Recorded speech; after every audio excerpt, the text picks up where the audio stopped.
During a short getaway, a family of three, a husband, his wife, and their 4-year-old son, checked into a hotel for a 2-night stay.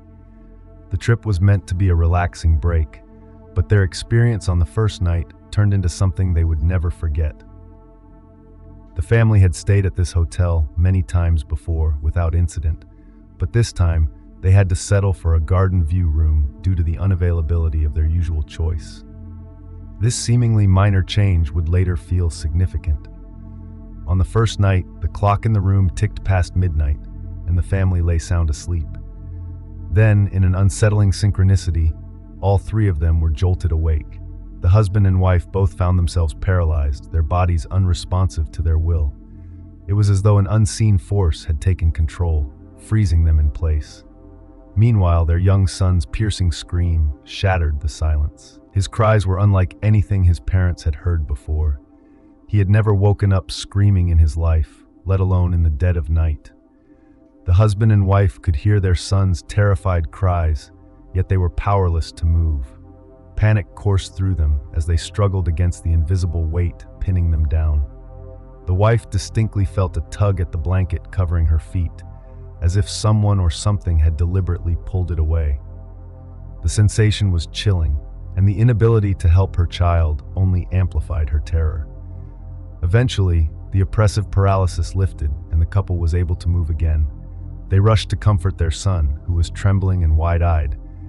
The rest of the night passed in uneasy silence, with the family huddled close together, the earlier events weighing heavily on their minds. The next morning, the family sat together to discuss what had happened. Both the husband and wife admitted they had experienced sleep paralysis at the exact same time, a coincidence they struggled to explain. They also realized that both had seen the clock on the wall during the episode and independently noted the time. To make matters stranger, neither could recall ever having sleep paralysis before, let alone simultaneously. Their son, still shaken, couldn't articulate what had frightened him so badly.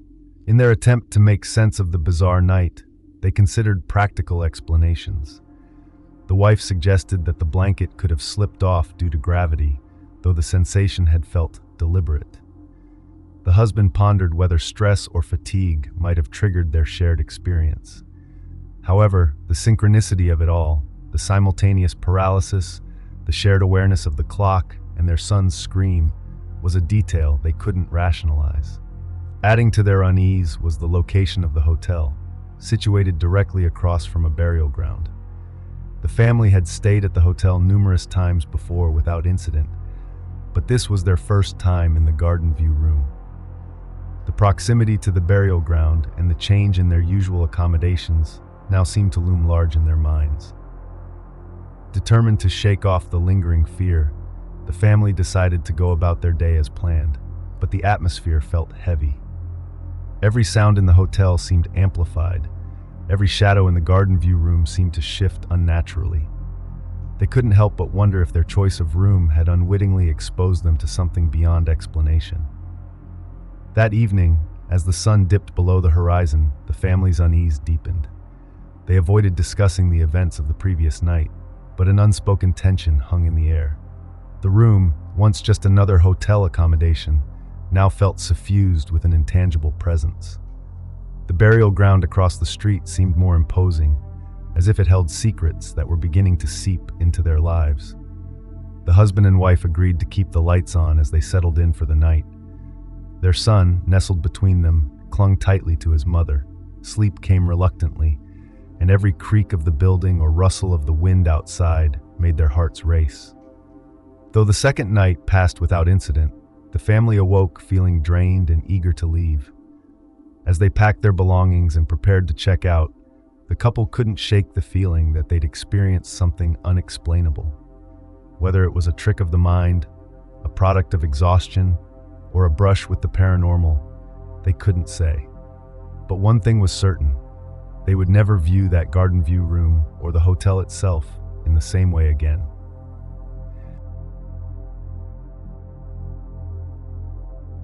A guest stayed in an apartment over the weekend, and from the moment they stepped inside, something felt off. The apartment was clean and sparsely furnished, but everything in it was modern, comfortable, and practically new. Fresh sheets were neatly spread on the bed, and there were no visible issues with the apartment itself. Yet an inexplicable unease settled over the guest as they took in their surroundings. The first thing that struck them was a persistent sound, a bell. It was reminiscent of a hotel bell, the kind that rings when someone presses down on it. The sound was faint but distinct, and it echoed intermittently through the stillness. Its source, however, remained a mystery. Adding to the unsettling atmosphere was a strange energy in the apartment, almost as though the air was charged. There was an oppressive, masculine presence, heavy and brooding, that seemed to fill the corners of the room. At the same time, a lighter, softer energy, distinctly feminine, seemed to flit around like a shadow. These opposing forces created a tension that made the guest's skin prickle. Unnerved, they decided to keep all the lights on that night, unwilling to let darkness creep in. As the night deepened, the sense of unease only grew stronger. The guest could hear the steady, deliberate sound of pacing in the hallway outside the apartment. It was slow, methodical, and relentless. Every time they tried to focus on it, the sound seemed to recede, as though retreating just out of reach. They crept to the door and peered through the peephole, but the hallway was empty. Still, the pacing continued, the rhythm drilling into their nerves. The apartment itself seemed to resist comfort. Despite turning the heating on full blast, the space remained stubbornly cold, as if the warmth was being swallowed by unseen forces. But the bell was the most perplexing aspect of all. Its random yet deliberate ringing felt almost like a signal or a message. The guest's imagination began to spiral. Was it a trick of their mind? Or was something, or someone, trying to communicate? The weight of these questions pressed down on them, and sleep eluded them entirely. The next morning, the guest resolved to find an explanation. They spent hours researching the area's history, hoping to uncover something that might explain the strange sensations and occurrences. What they discovered was chilling. Less than a kilometer from the building, a brutal murder had taken place years ago.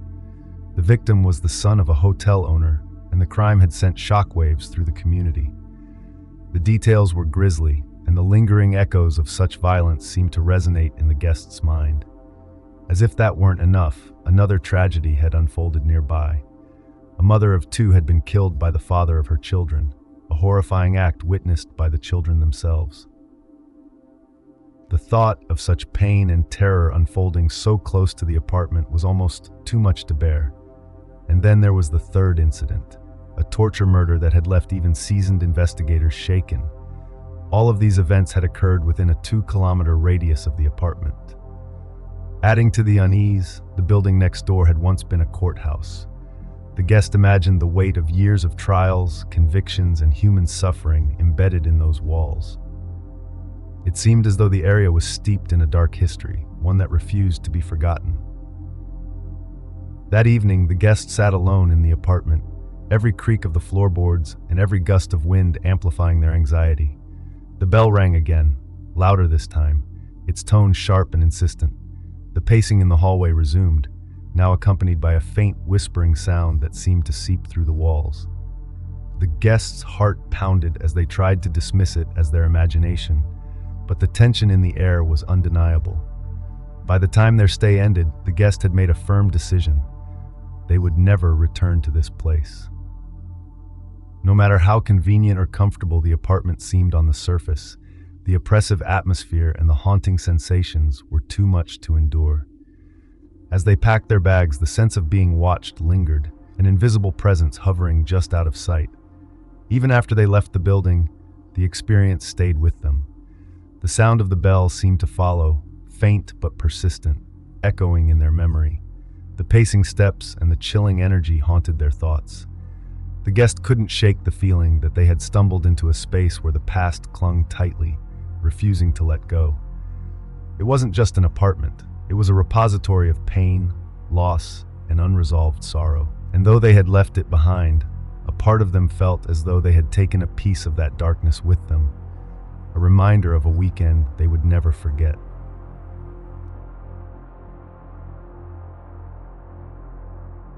In a small private high school in Bangor, Maine, a student had a haunting encounter that would remain etched in their memory. The school, known as John Baptist, had a rich history, and its aged auditorium was both majestic and eerie. The space featured stained glass windows, rows of old wooden chairs, and a balcony overlooking the stage, exuding a sense of timelessness. It was here, late one night, that the unsettling event unfolded. The story begins after a long theater practice for the school's production of Grease. Practice had stretched late into the night, and by the time it concluded, it was around 11 p.m. The student and their friend David stayed behind to tidy up the stage and ensure everything was in order. The auditorium was silent, the kind of silence that felt almost alive as they moved about, locking doors and putting props away. The vast, empty space seemed to breathe with its own presence. As they were wrapping up, the two friends noticed something unusual. Up in the balcony, a figure sat motionless. It was a blonde-haired boy, clad in the school's purple and white letter jacket.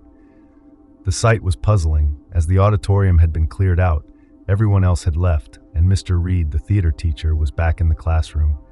David and his friend exchanged uneasy glances before calling out to the boy. "Hey! The auditorium is closed. You need to leave." David's voice echoed through the cavernous room. The boy did not respond. He remained seated, gazing down at them with an intensity that sent shivers down their spines. "Come on," the student added. "We're leaving, and so should you." But still, the figure did not move or speak. The oppressive stillness of the moment heightened their discomfort. David decided to fetch Mr. Reed, leaving the student alone with the silent observer. They stood frozen, locked in a wordless stare with the figure in the balcony. Seconds stretched into what felt like hours as the eerie tension thickened. When David returned with Mr. Reed, the spell was momentarily broken. The teacher listened as the student described the presence in the balcony. Mr. Reed turned his gaze upward, but by the time they looked, the figure had vanished. In the brief moment it took for the student to explain, the boy in the letter jacket was gone. A sense of dread settled over the group. Despite initial skepticism, Mr. Reed agreed to investigate. Together, the three ascended to the balcony, their footsteps echoing ominously in the empty auditorium. When they reached the spot where the boy had been sitting, they found the chair still lowered, as if someone had just been there. The sight chilled them to the core. A thorough search of the balcony and the entire auditorium yielded no sign of anyone. It was past midnight by the time they decided to lock up and leave, the unsettling experience weighing heavily on their minds. The students' curiosity was piqued. Over the next few days, they delved into the school's history, seeking answers.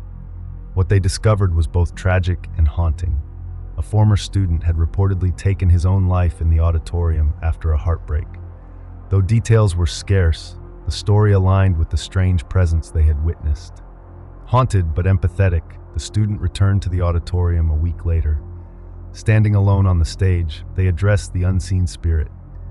"I'm sorry for what happened to you," they said aloud. "I hope you enjoy the show." It was a small gesture, but one they hoped would bring some solace to the lingering presence. When the night of the performance arrived, the auditorium was packed with a lively audience. The energy was electric as the cast brought Grease to life on stage. As the curtain fell and applause filled the room, the student couldn't help but wonder if the boy in the letter jacket was among the spectators, watching quietly from his seat in the balcony. If he had been there, they hoped the show had brought him a moment of joy in his eternal solitude. The memory of that night remained vivid, a blend of fear, compassion, and mystery. The student would never forget the gaze of the boy in the balcony, or the unshakable feeling that, even in death, he lingered to witness the stories brought to life on that old, creaking stage.